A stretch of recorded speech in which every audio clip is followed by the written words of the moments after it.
For nearly a century, American archaeology had one answer for who got here first. An Oregon cave just proved it wrong. Someone found a piece of evidence that doesn't belong in that file at all.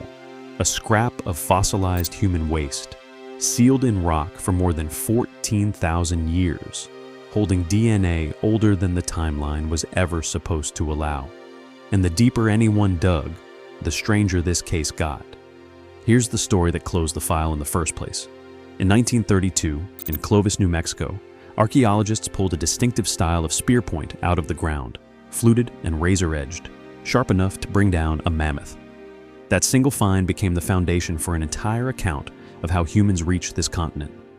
Big game hunters crossing the Bering Land Bridge, roughly 13,000 to 13,500 years ago, then spreading south to fill two continents. It was clean. It was tidy. It closed every question a textbook or a museum plaque might ask. And for most of the 20th century, nobody in the field seriously reopened it. The first piece of evidence that didn't fit came from somewhere nobody expected, and it wasn't glamorous at all.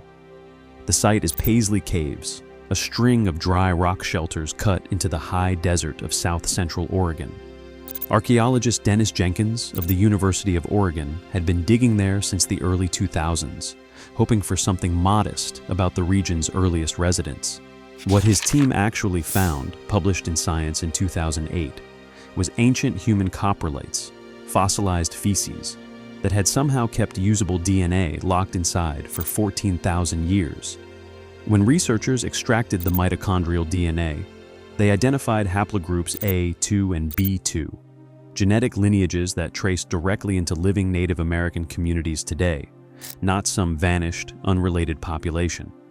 Radiocarbon dating placed the samples at roughly 14,300 years old, more than 1,000 years before the official case file allowed anyone to exist there.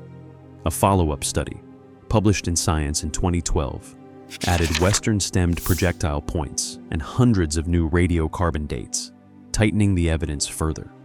Unlike a stone tool, which can always be argued over, ancient human DNA is something closer to a fingerprint. It doesn't just suggest someone stood in that cave. It connects them directly to people alive right now. The defense didn't take that quietly, and the pushback that followed was real, not manufactured for drama.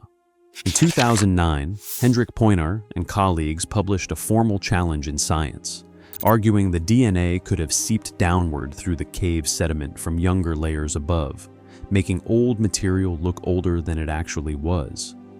Around the same time, Paul Goldberg and colleagues raised a second problem. Under the microscope, some of the coprolites looked more like animal droppings than human waste, and traces of canid DNA suggested contamination, not clean evidence. Jenkins and geneticist Tom Gilbert answered both challenges in the same public record. They admitted contamination could never be fully ruled out. No excavation on Earth can promise that, but argued it didn't fit the pattern they were seeing. Between 2009 and 2011, the team went back into the caves, added hundreds more radiocarbon dates, and sent samples out for blind testing at labs with no stake in the outcome. The layered rock held up under that scrutiny. In 2020, a separate team led by Lisa Marie Shalito tried an entirely different angle, testing for fecal lipids, biomarkers that don't migrate through sediment the way DNA sometimes can. The lipid evidence supported what the DNA had already suggested a decade earlier. This was human, and it predated the official first Americans. That might be the most striking part of the whole case. These weren't the remains of some forgotten, extinct branch of humanity. Their descendants are still here. The debate never fully closed, but neither did the file. The case might have ended right there. One cave, one date, one still unresolved argument. Instead, about 60 miles north, a second crime scene was quietly waiting to be opened. Rimrock Draw Rockshelter is a shallow basalt overhang where University of Oregon archaeologist Patrick O'Grady has led excavations since 2011, working with the Bureau of Land Management. In 2012, his team found something that acted like a natural timestamp, a layer of volcanic ash from an eruption of Mount St. Helens, dated to between 15,400 and 15,600 years ago, laid down by the mountain itself, nothing anyone had to argue about. Below that ash sat fragments of camel and bison tooth enamel. When researchers Thomas Stafford and John Southen ran radiocarbon analysis on that enamel, the number came back at 18,250 years, not rounded up towards something cleaner, just what the isotopes said. And underneath the teeth, in the layer that had to be older than everything sitting above it, the team found the weapon in this case, a carefully worked orange chalcedony tool, its edges polished from real use, one scraper still carrying traces of ancient bison blood.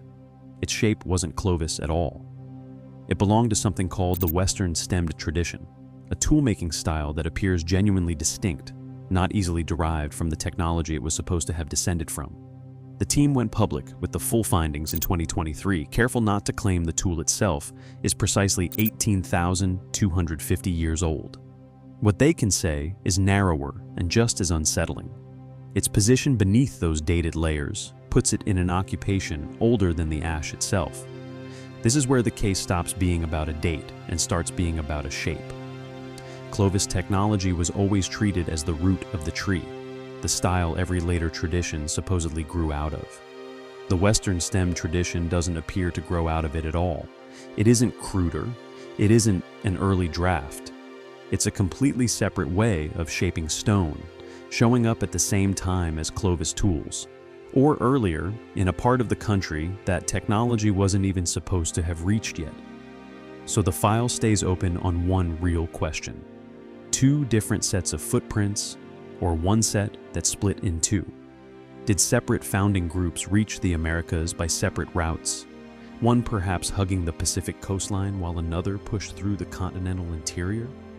Or did a single population arrive together and then split apart, developing two incompatible toolkits the way one language splits into dialects that eventually stop understanding each other? Genetic evidence points to one shared ancestry for indigenous peoples across the continent. It does not explain why two unrelated tool traditions show up this early, 60 miles apart, with no clean thread tying one to the other. Paisley Caves remain some of the strongest evidence in the file: direct DNA, lineages still carried by living indigenous communities, dated, redated, and independently confirmed. Rimrock Draw adds a second scene entirely, suggesting the people, or at least their toolkit, reach even further back than that. Neither one rewrites the timeline as violently as the Sharuti mastodon claims out of California. Both quietly insist the same thing: the old tidy story, one migration, one people, one clean arrival was never the whole case. So was the name on that original file ever really first? Or was it just the first suspect anyone thought to write down?